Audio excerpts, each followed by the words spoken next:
Hey friends, welcome to Tea Leaves Tea, where hopefully all eyes are on me. Over here we talk all things street, all things politics, and what's really rolling in social media.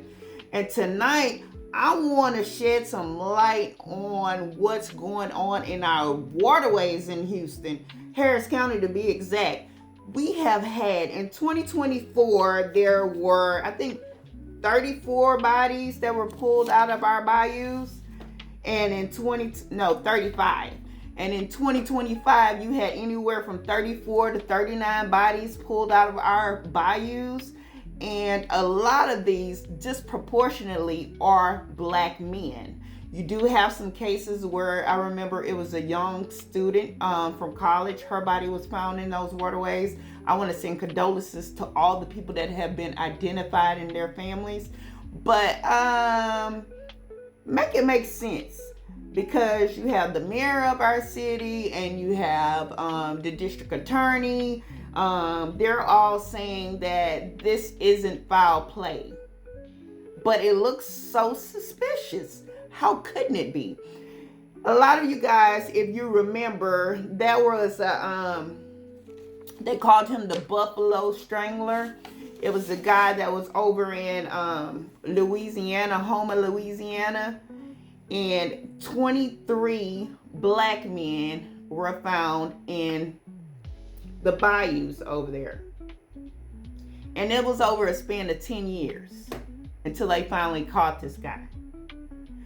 And I feel like something like that's going on over here. You still have, out of all these bodies, I think it was January the 6th, the last body was pulled out of a bayou on Commerce Street close to downtown. And it just keeps happening.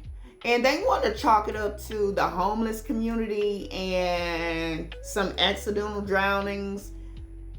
But how many of us know that when people are targeted, a lot of people that are targeted in these slings are people that society feels like nobody to look for them for a while. Okay, if you're homeless, you may have some mental health issues, and your family may not know who you are, especially if you came where you are, especially if you came from another city. And who's likely to go report a homeless person missing?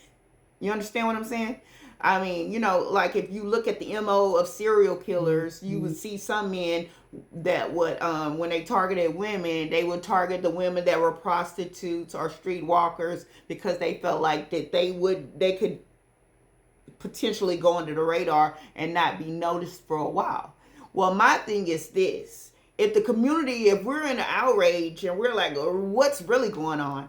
How is that anywhere normal for these numbers, for the people to be found in these concentrated areas? It's not making sense.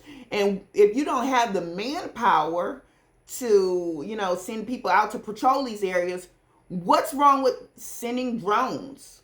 You know what I'm saying? Or what's wrong with having some kind of those police security cameras that go up and down the length of the bayou? You know what I'm saying?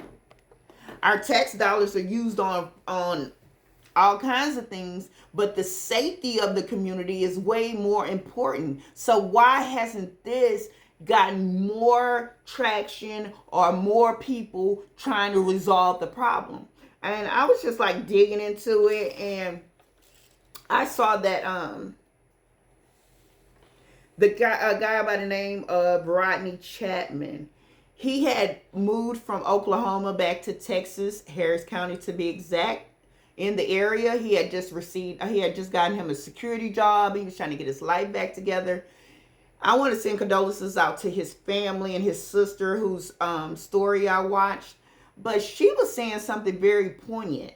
First of all, when he was pulled out of the bayou, he didn't have any shirt on. He only had shorts on and one sock, which was extremely unlike her brother. And they hadn't heard from him. Most of the families in Oklahoma, and they hadn't heard from him for a while, so they grew concerned. And that's when they found out that their brother was actually one of the bodies that had been pulled out of the bayou. So this accidental drowning That don't sound right. That doesn't sound like that pertains to that situation. For him to be shirtless and one sock, something was going on. And I wouldn't just. I'm outraged that people just want to sweep this under the rug like ain't nothing going on.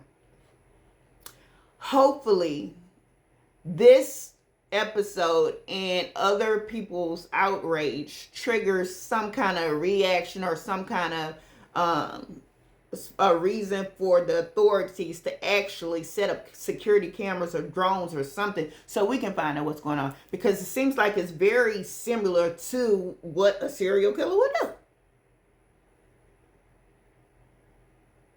And I hope it ain't nothing up in the high ups that, people just, it's usually somebody you don't suspect.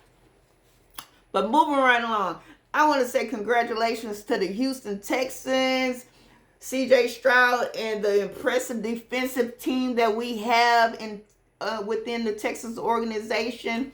You guys are going to face the Patriots on Sunday tomorrow, and we need to come out with the win, baby.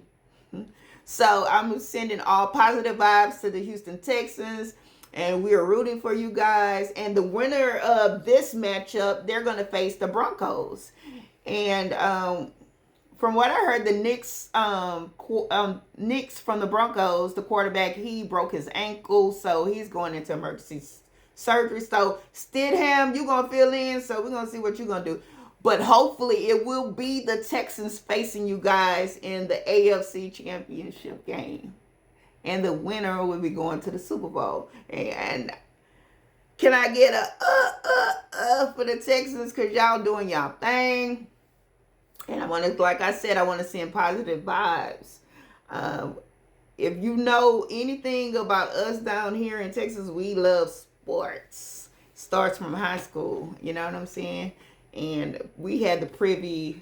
My dad raised all girls, and so we were very involved with sports. We went with him to all the games, all the track meets, everything, basketball, football. So I am very much a sports fanatic. And again, I'm rooting for my Houston Texans, and I hope y'all come out with the W. You guys deserve it.